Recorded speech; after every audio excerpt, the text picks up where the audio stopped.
Hello subscribers, here is another opinions video, and this time it's going to be on the spring, summer, and fall releases, I believe, of the Mattel Jurassic World 2019 toys. So first up is a repaint of the Roarvor's Ankylosaurus. Now I'm not sure if these are Roarvors or dual attacks, but once we get them in hand, we'll see them.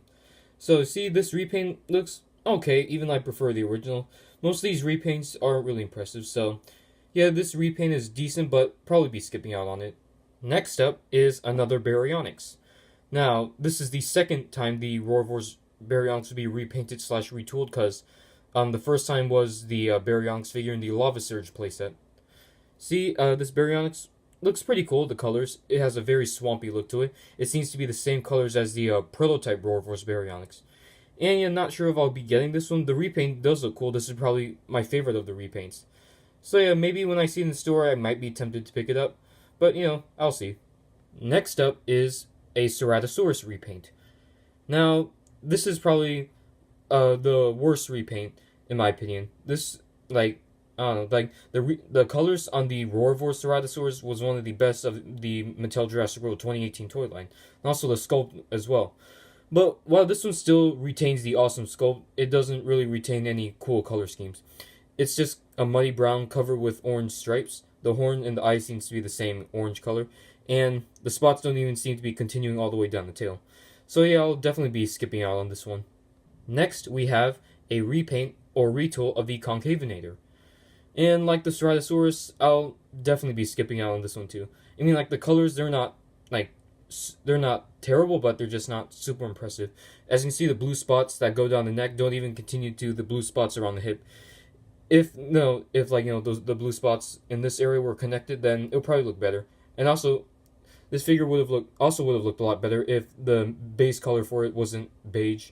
If it was maybe another blue color or maybe even black, it probably would have looked a lot better. Here is the second to last of the repaints, which is a Metriacanthosaurus. Now, this is another one of my favorite repaints, and because red is my favorite color, and I think these fiery looking colors look good on a large meat-eating dinosaur like the Metriacanthosaurus. The colors seem to be this seems to be the same colors of the prototype of the Roarvor's Allosaurus, and I don't know why they decided to use it for a Metriacanthosaurus instead. But I wasn't really a huge fan of the Roarvor's Allosaurus sculpt, so I decided to Mattel decided to use these awesome colors on the Metriacanthosaurus, which in my opinion has a better sculpt. So yeah, I might be tempted to pick this one up. Next up, we have this cool repainted Triceratops. And of course, it's a repaint of the dual attack Triceratops, which in my opinion, in terms of the pose and the color scheme, it's an improvement over the Roarvor's Triceratops. I wasn't really a huge fan of the Roarvor's Triceratops because, overall, the colors, the pose looks pretty boring in my opinion. And I'm glad that, they improved it slightly with the dual attack Triceratops. And now the color scheme for this Triceratops is an improvement over the dual attack. See, it's a really awesome, sky blue with some gray stripes. And some people are saying that it's supposed to be based off of the Kenner Lost World Triceratops. And I'm glad Mattel decided to, make this Triceratops a similar color. And like the Baryonyx and Metriacanthosaurus repaint, I might pick this one up. Next up, we have the Super Colossal Velociraptor Blue. And I kind of have mixed opinions on this one. First, let me go over the positives. It has a movie-accurate sculpt and paint job, which is something we're expecting on a lot of Mattel Jurassic World dinosaur toys. And also, there's a lot of detailing, and there seems to be plenty of articulation. And also, the images of the figure out of the box, it shows has a long tail, which is good, because, sometimes most of Mattel's theropods don't have, properly proportioned tails. Now, let me talk about the things I don't like about this figure. For one, it's another Velociraptor Blue figure. Because I'm pretty sure most of us are aware of the excessive amounts of Velociraptor Blue figures we have so far, from the 2018 toy line to the 2019 toy line.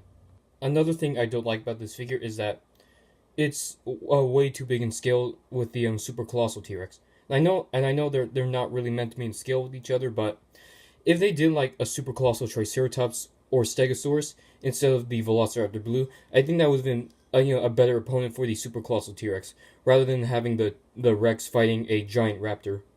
Next up is my most anticipated figure, and I'm pretty sure it's a lot of other people's most anticipated figure, which is the Destroy and Devour Indominus Rex.